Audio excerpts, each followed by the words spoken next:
You're going to die. You know this. Everyone you love is going to die. Everyone you've ever met. Everyone who will ever live. Death is the one certainty, the one thing nobody escapes. The end, the final moment, the last breath, and then nothing. Darkness, silence, gone forever. That's what you believe. That's what everyone believes. That's what you've been told since you were old enough to understand. Wrong. Completely, catastrophically, fundamentally wrong. Death doesn't exist. Not the way you think. Not the way anyone thinks. You will never experience death. You cannot experience death. And when you understand what physics has discovered about the nature of existence, you will never fear death the same way again. Let me show you. Start with the most basic question. What is death? You'd say the end of life, the moment when existence stops, when you cease to be, when the lights go out and nothing remains.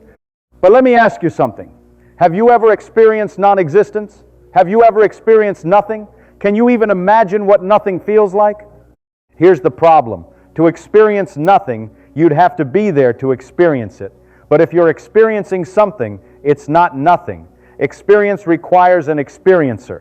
Consciousness requires something to be conscious. You cannot experience your own non-existence because there's no you there to experience it. Think about this carefully. Before you were born, where were you? Nowhere. You didn't exist. Did that hurt? Did that bother you? Were you sitting in some void, waiting, suffering through non-existence? No. There was no you to suffer, no you to wait, no you at all. Non-existence isn't an experience. It's the absence of experience. And absence doesn't feel like anything because there's no one there to feel. Death is the same.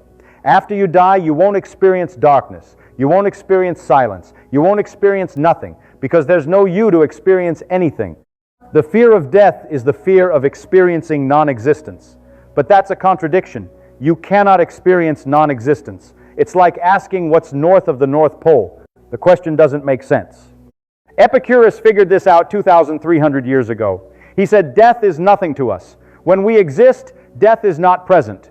When death is present, we don't exist. So we never meet death. We never encounter it. It's always on the other side of a door we can never open. You will never experience your death. You will only experience being alive. And then there will be no you to experience anything else. But wait, it gets deeper, much deeper. Let me tell you what physics says about death, and it's stranger than philosophy, stranger than religion, stranger than anything you've imagined. Remember the block universe? We talked about this before. Einstein's relativity tells us that time is a dimension. Like space, the past, present, and future all exist. They're all real. They're all there. The universe is a four-dimensional block containing all of history, all of the future, every moment that ever was or will be. What does this mean for death? It means your life is a pattern in the block, a shape, a structure. You're born at one point in space-time. You die at another point. Your life is the region between those points, and that region exists permanently, eternally, forever. Death is not the destruction of your existence. Death is the boundary of your existence, the edge of the pattern that is you. But boundaries don't destroy what they bound. The edge of a painting doesn't erase the painting. The last page of a book doesn't delete the previous pages. Your death is the end of your timeline, but your timeline is still there, all of it, every moment, preserved in the block universe forever. Right now feels special because you're experiencing it, but every moment of your life felt like now when you were in it. Your 5th birthday felt like now. Your first kiss felt like now. Every moment feels present from the inside, and all those moments still exist, still feel like now to the you that's in them. The past isn't gone. It's still there, and so are you, in it. When you die, you don't vanish from existence. You just stop extending further into the future. But the part of space-time that contains your life remains, unchanged, permanent.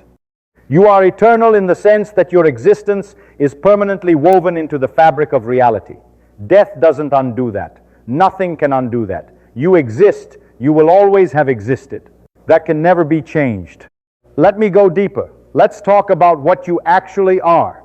You think you're a body, a brain, a continuous entity moving through time. But we've discussed this before. You're not a thing. You're a pattern, a process, an organization of matter that persists for a while and then disperses. The atoms in your body were here before you. They'll be here after you. The carbon in your cells was forged in dying stars billions of years ago. It's been part of rocks, oceans, plants, animals, maybe other people. You're borrowing it temporarily, and when you die, you give it back. The atoms continue. They become other things, other patterns, other processes. Is that death, or is it transformation? The pattern that is you changes. The atoms that were you become part of other patterns. The matter persists. The energy persists. Only the arrangement changes. Death is not destruction. Death is reorganization. The universe conserves everything except patterns, and patterns are always temporary, always changing, always flowing. Here's something that might comfort you or disturb you. The atoms in your body don't know they're you. They don't care. They're just following physics. When you die, nothing changes for them. They keep doing what atoms do, bonding, moving, following the laws of nature. The concept of death is meaningless at the atomic level. Atoms don't die. They just move around. You are atoms that temporarily think they're a person. When the thinking stops, the atoms continue, unchanged, unaware, eternal. Let me tell you about conservation laws. In physics, certain things are conserved. Energy cannot be created or destroyed, only transformed. Mass energy is conserved. Charge is conserved. Momentum is conserved. Information might be conserved. The universe keeps perfect books. Nothing is ever truly lost.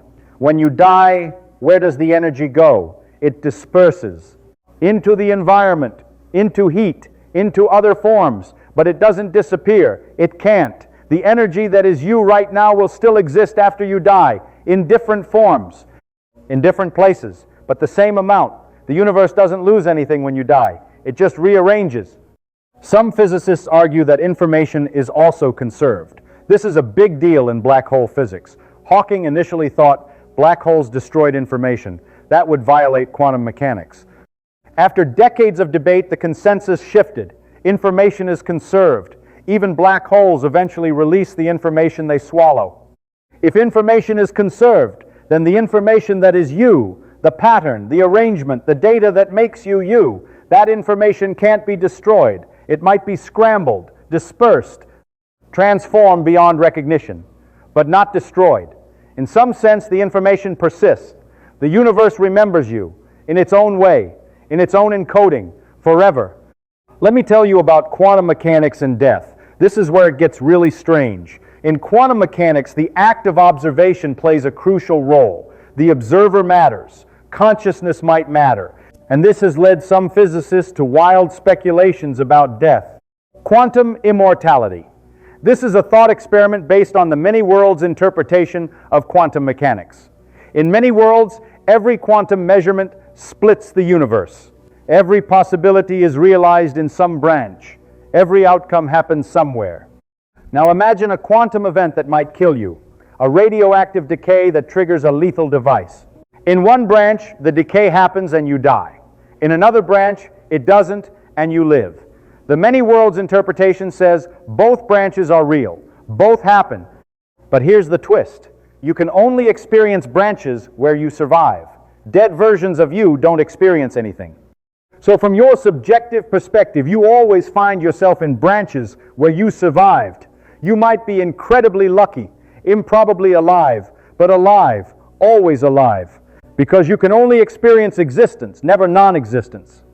This is called quantum immortality, and it suggests that from your perspective, you might never experience death.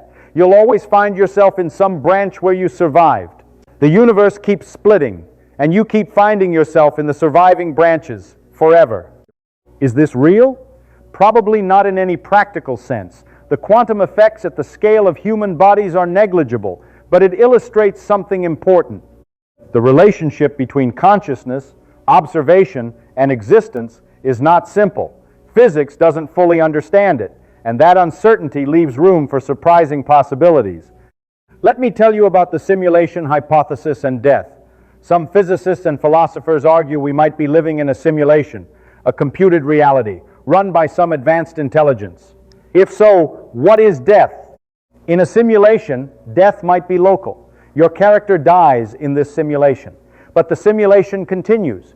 Maybe you're reloaded. Maybe you continue in a different form. Maybe the simulation has rules we don't understand. Death in a video game doesn't mean anything outside the game. If reality is a game, a simulation, a computation, then death might be similarly limited, a local event, not a final one. I'm not saying we live in a simulation, nobody knows. But the possibility changes how you think about death. If reality is information processing and information is conserved, then death might be a state change, a transition, not an ending. Let me tell you about the continuity problem. This is something we discussed before. You go to sleep every night, consciousness stops, the self disappears, and then you wake up. The self returns. But is it the same self? Some philosophers argue that you die every night. The consciousness that existed yesterday ended. What exists today is a new consciousness with the old one's memories. You're a copy that thinks it's the original. Death happens constantly, every night, every time you go under anesthesia, every time you lose consciousness. If you've already died thousands of times and didn't notice, why worry about the final death? It's just one more discontinuity. One more ending that feels like nothing because there's no one there to feel it. You've been practicing death every night of your life, and it hasn't bothered you yet. Let me tell you about the arrow of time and death. Physics equations work the same forward and backward in time. There's no fundamental arrow. The past and future are equivalent in the equations. So why does time seem to flow one direction? Why do we age and die? Entropy, the second law of thermodynamics. Disorder increases. Systems move from order to disorder. This creates the arrow of time. We remember the past because it's lower entropy. We anticipate the future because it's higher entropy. Aging is entropy increasing in biological systems. Death is the system reaching maximum entropy. Disorder wins. But here's the thing. The universe started in an incredibly low entropy state. The Big Bang was highly ordered, and it's been relaxing toward disorder ever since. Your death is part of this cosmic relaxation, the universe moving toward equilibrium. It's not personal. It's not punishment. It's just physics. And some physicists speculate about what happens at maximum entropy. Heat death. The universe becomes uniform. No structure, no change, no time in any meaningful sense. Perhaps consciousness requires entropy gradients, requires change. In a universe of maximum entropy, there might be no experience at all, no time, no death, just eternal stillness. Is that better than death? Worse? Different? We don't know. Let me tell you about subjective time and death. Time doesn't pass uniformly. Boring moments drag. Exciting moments fly. An hour can feel like a minute. A minute can feel like an hour. Subjective time is elastic. As you age, time seems to speed up. Years go faster. This might be because each year is a smaller fraction of your total life. At 5, a year is 20% of your life. At 50, it's 2%. Proportionally smaller, subjectively faster. Some philosophers have noted that if time accelerates as you age and keeps accelerating, you might experience an infinite amount of subjective time in finite objective time. As death approaches, each moment stretches and stretches and stretches. You asymptotically approach death but never quite reach it. Infinite experience compressed into a finite interval. This is almost certainly not literally true, but it points to something. Subjective experience and objective time are not the same. Your experience of dying might not be what you expect. Time might do strange things at the end. We don't know. No one has reported back. Let me tell you about near-death experiences. People who clinically die and are revived often report experiences. Tunnels of light, life review, deceased relatives, peace, sometimes distress. These experiences are real in the sense that people really have them. But what causes them? Neuroscience suggests dying brains produce these experiences. Oxygen deprivation, chemical changes, neural activity patterns. The experiences might be brain phenomena, not glimpses of an afterlife. But here's the interesting part. The brain doesn't just shut off, it goes through a process. And that process might include experiences. Recently, Scientists have detected brain activity for minutes after clinical death. Gamma waves, the kind associated with consciousness. The brain doesn't just stop, it continues for a while. What's happening in there? What experiences are being generated? We don't know, but something is happening. Death is not instantaneous, it's a process. And that process might include experiences we can't yet understand. Let me tell you about the hard problem of consciousness and death. Consciousness is the hard problem. We don't understand how physical matter creates subjective experience. How brain activity becomes the feeling of seeing red or hearing music or being you. This is unsolved, maybe unsolvable. Because we don't understand consciousness, we don't understand what happens to it at death. Does it stop? Does it transform? Does it continue in some form? We can't answer because we don't know what it is in the first place. Some theories suggest consciousness is fundamental. Panpsychism. The idea that mind is a basic feature of reality, like mass or charge. If so, consciousness doesn't emerge from matter. Matter has consciousness built in, and death doesn't end consciousness. It might just change its form, its configuration, its expression. Other theories suggest consciousness is information processing. If so, consciousness might be substrate independent. The same information processing in different materials would create the same consciousness. If you could copy the information, you could copy the consciousness. Death would destroy one copy, but copies could exist elsewhere. These are speculations. Nobody knows, but the uncertainty is important. We don't know enough about consciousness to know what death does to it. The confident claims that death ends consciousness are not based on understanding consciousness. They're based on assumptions, and assumptions might be wrong. Let me tell you about legacy and death. You're going to die, but your effects don't die. Every person you've touched, every idea you've shared, every child you've raised, every kindness you've shown, these ripple outward forever. Causation continues. You cause effects that cause effects that cause effects to infinity. In a deterministic universe, everything you do has eternal consequences. The future depends on you, literally, mathematically. Remove you from history and the entire future changes. You're not a brief flicker. You're a node in an infinite causal network. Your death stops you from adding new causes, but the causes you've already added keep propagating forever. You will be forgotten eventually. In 100 years, maybe no one will remember your name. In 1,000 years, certainly, but your effects will still be there. Anonymous, invisible, but real. You are part of the story, permanently, written into the causal history of the universe. Death doesn't erase that. Nothing erases that. Let me tell you about the atoms and death. Right now you contain atoms that were once inside dinosaurs, inside stars, inside the first generation of life on Earth, inside historical figures. The matter cycles. It has cycled for 13.8 billion years. It will cycle for trillions more. After you die, your atoms will become part of other things, plants, animals, maybe other people, maybe civilizations on other planets billions of years from now. Parts of you will exist as long as matter exists. Parts of you will see the future of the universe, not as you, but as matter that was once you. Is this comforting? Maybe, maybe not. It depends on what you think you are. If you're the atoms, you're eternal. If you're the pattern, you're temporary. But the pattern was always temporary. Patterns come and go. That's what patterns do. The atoms don't care. They keep going. Let me tell you about the multiverse and death. If the multiverse is real, if there are infinite universes with all possible configurations, then somewhere you exist, somewhere you never die, somewhere you live 1,000 years. Somewhere you're immortal. Every possibility is realized. In an infinite multiverse, your death is a local event. This you in this universe dies, but other yous in other universes continue, an infinite number of them. You're not really dying. A version of you is dying, but versions are infinite, and infinity minus one is still infinity. Is this real? We don't know. The multiverse is speculative, but if it's real, death is very different than you thought. Not an ending, a local transition in one branch of an infinite tree. The tree continues, with you on it, somewhere, always. Let me tell you about digital immortality.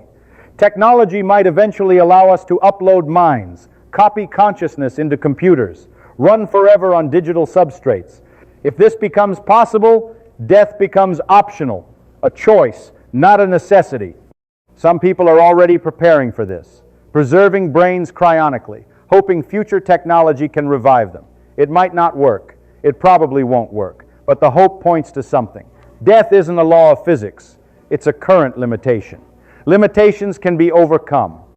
The universe doesn't require death. Physics doesn't mandate mortality.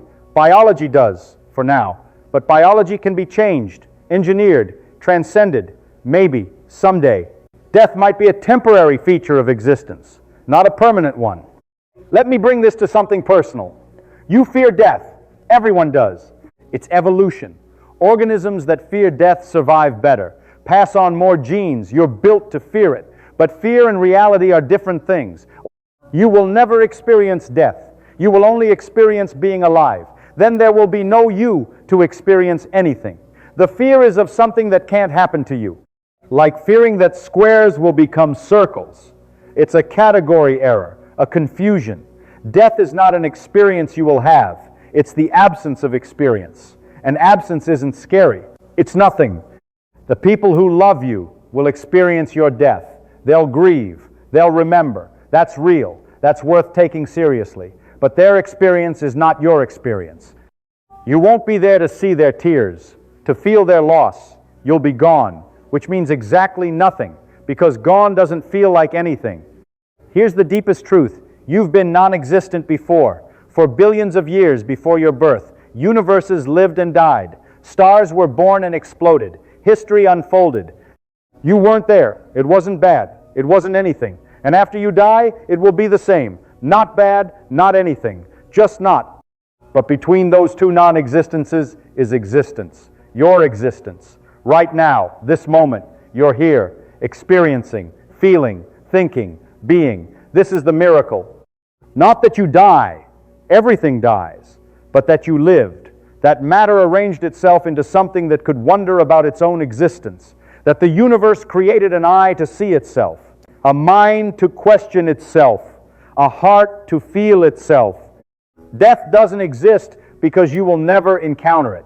You will only encounter life, moments, experiences, this, now, here, and then nothing, which is exactly what it sounds like, nothing. Don't fear death. You'll never meet it. Fear not living. Fear wasting this improbable moment of existence. Fear reaching the boundary of your life and realizing you never really lived. Death doesn't exist, but life does, and you're in it. Right now, this is it. The only it there is. Use it. Let me tell you about something even more profound. The observer effect and death. In quantum mechanics, observation matters. The act of looking changes what you see. Particles exist in superposition until observed. Then they collapse into definite states. Observation creates reality. Some interpretations push this further. Consciousness might be necessary for collapse. Consciousness might be necessary for reality. If no one is observing, does the universe exist? This is the question Wheeler asked. Does the universe need observers? Does reality require consciousness? If consciousness is necessary for reality, then death creates a paradox. When you die, your consciousness stops observing, but someone else is still observing. The universe continues. When the last conscious being dies, what happens? Does the universe still exist? Can something exist without being observed? Some physicists argue that observation is retrospective. Wheeler's delayed choice experiment suggests the future can affect the past. Observations made today influence what happened billions of years ago. If so, maybe future observers keep the universe existing. Maybe consciousness at the end of time reaches back and sustains everything. This is wild speculation. But it points to something. Consciousness and existence are tangled. The observer and the observed are connected. Death removes one observer, but observers persist. The universe persists. Maybe consciousness persists in ways we don't understand, in the fabric of reality itself. Let me tell you about the self and death. What exactly dies when you die? You say you die, but what is you? We've established you're not your atoms. They persist. You're not your memories. Memories change constantly. You're not your personality. That shifts over time. You're not your body. Cells replace themselves. What's left? The pattern? The pattern is always changing. The continuity of experience, that breaks every night in sleep. The sense of self, that's generated by brain activity. Which is what? When you investigate what the self actually is, it starts to dissolve. There's no solid core, no unchanging essence, no little person inside your head that is truly you. There's just process. Flow, change. The self is more like a river than a rock, always moving, always different, the same river in name only. If the self is already impermanent, already always changing, already not a fixed thing, then what does death destroy? The body stops, the brain stops, the process stops. But was there ever a thing to destroy, or just a process that ran for a while and then stopped? Some Buddhist philosophers say this is liberation. The self is an illusion. Death is the end of an illusion. What was never really there can't really die. You've been dying and being reborn every moment. The person reading this sentence is not the person who started reading this paragraph. Change is constant. Death is just more change, bigger change, but still just change. Let me tell you about time and death from a different angle. You experience time as flowing, past to future, moment to moment. But physicists debate whether time flows at all. Some argue time is static. All moments exist equally. The flow is an illusion created by consciousness. If time doesn't flow, then you don't move through time. You exist at your moments, all of them, simultaneously in some sense. Your birth and death and every moment between all exist. You're not traveling from birth to death. You're extended from birth to death, a four-dimensional shape in space-time. From this perspective, death isn't something that happens to you. Death is a feature of your shape, the boundary where you stop. But boundaries don't happen. They just are. The edge of a table doesn't happen. It's just where the table ends. Your death is just where you end, in time. It's not an event you experience. It's a structural feature of your existence. Let me tell you about the heat death of the universe and what comes after. The universe is expanding, accelerating. Eventually stars will burn out. Black holes will evaporate. Matter will decay. The universe will approach maximum entropy. Heat death, nothing happening, forever. But here's the thing. In infinite time, even incredibly unlikely events become certain. Quantum fluctuations could, given enough time, create anything. Atoms, molecules, brains, entire universes. This is the Boltzmann brain problem. In an infinite dead universe, random fluctuations would eventually create conscious observers by pure chance. If the universe lasts forever, you might recur, not the same you, a quantum fluctuation that happens to match your brain state, that thinks your thoughts, that has your memories, that feels like you. In a dead universe, given infinite time, it would happen, infinitely many times. Is that you? Does that count as survival? Philosophy debates this, but it means something. In an infinite universe, patterns recur, including the pattern that is you. Death might be temporary, given enough time, given infinity. Let me tell you about the anthropic principle and death. The universe is fine-tuned for life. The constants of physics are precisely what's needed for stars, planets, chemistry, biology. If they were slightly different, we wouldn't exist. Why are they just right? One answer is the multiverse. Infinitely many universes with different constants. We find ourselves in one where the constants allow life, because we couldn't find ourselves in one that doesn't allow life. Selection effect, not design. But here's the interesting part for death. The anthropic principle means observers matter. The universe we observe is one that can produce observers. We're built into the selection required by it. Some physicists extend this. The final anthropic principle suggests the universe must produce intelligent observers, that life must arise, that intelligence must persist, that the universe has a kind of destiny involving consciousness. If consciousness is cosmically necessary, then death might be cosmically impossible. Not your individual death, but death of all consciousness. The universe might require observers, always, forever.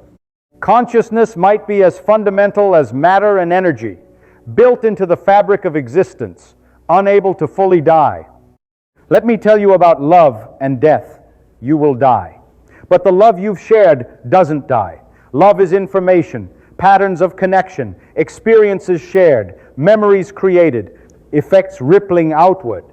When someone you love dies, they're not gone. They're transformed into memories, into effects, into the parts of you they shaped. You carry them. They're encoded in your neurons, in your behavior, in who you became because they existed.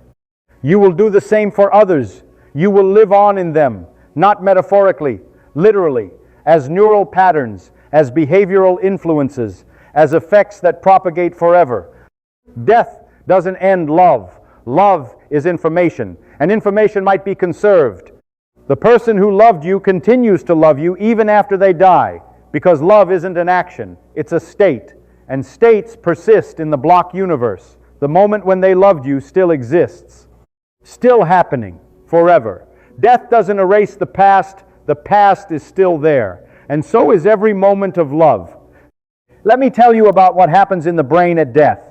Recent research shows the brain doesn't just shut off, it goes through stages. Organized activity continues, sometimes increases.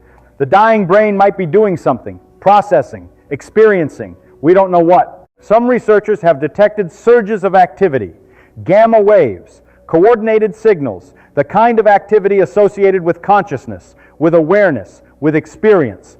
The brain might become more active, not less, in the moments around death. What is it experiencing? We can't ask. By the time we could ask, the person is gone. But something is happening. The brain is active, possibly conscious, possibly having experiences we can't imagine. Some near-death experiences are incredibly vivid, more real than real, people say, hyper-real. If dying brains produce such experiences, death might include experiences beyond normal life. Not an ending, a crescendo, a finale more intense than anything before. Let me tell you about legacy in a deeper sense. You think your life is small, one person among billions, among the hundreds of billions who have ever lived, insignificant. But causation is democratic. Every cause matters. Your actions affect the future, and those effects affect further effects, and so on, forever. The butterfly effect. Small causes can have large effects. You are a butterfly, flapping wings that might cause storms centuries from now. In a chaotic system, even tiny influences matter. Your existence changes the trajectory of the universe, literally. The gravitational pull of your body affects nearby objects, which affects other objects, which affects everything. Remove you and the future is different. Add you back and the future changes again. You're not insignificant.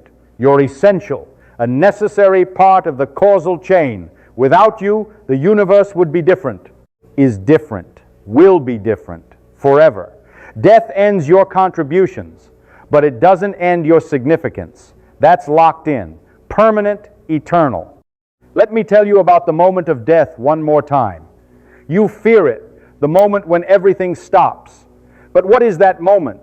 A boundary in time, a point, and points have no duration. The moment of death takes zero time. It's not experienced because there's no time to experience it.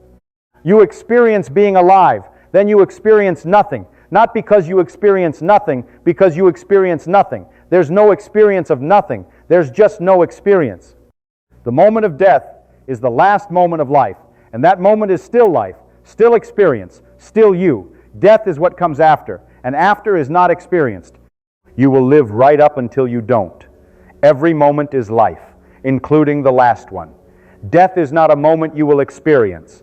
It's what happens when there are no more moments. And that's not an experience. That's the end of experience, which sounds scary, but can't feel like anything, because there's no one to feel. Here's my final thought, the one that matters most. Death doesn't exist for you. It exists for others. Your death is something others will experience. Your absence, your loss, your memory fading. That's real. That's painful. That's death. But for you, you will only ever experience being alive. This moment, the next moment, every moment, until there are no more moments, and then nothing. Not the experience of nothing, just nothing. You are eternal in the only way that matters. Every moment you're alive is eternal, preserved in the block universe. woven into the fabric of space-time. You exist. You will always have existed. That can't be taken away. That can't be undone. You are a permanent feature of reality. Death doesn't exist. Life does. And you're alive right now, this moment, this experience, this improbable, temporary, precious moment of consciousness in an unconscious universe. You will never die. You will only ever live until you don't exist anymore. And non-existence isn't an experience. It's just the edge of the painting, the boundary of your existence, where you stop. But inside that boundary, you exist forever, always. Now, death doesn't exist. You do. Make it count.